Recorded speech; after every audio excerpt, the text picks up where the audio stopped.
ஆவணி மாதம் பிறந்தவர் யாரு? ஆடும் வினையை ஒழிப்பது யாரு? ஆதவன் வணங்கும் தெய்வம் யாரு?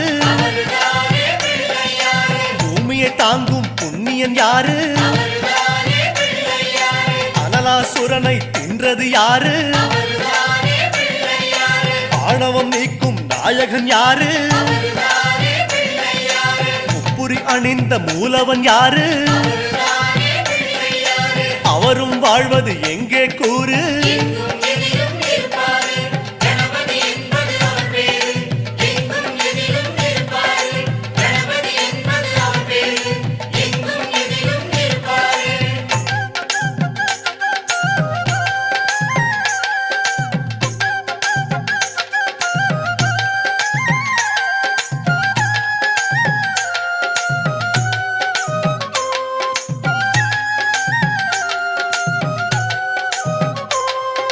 பாமரன் வணங்கும்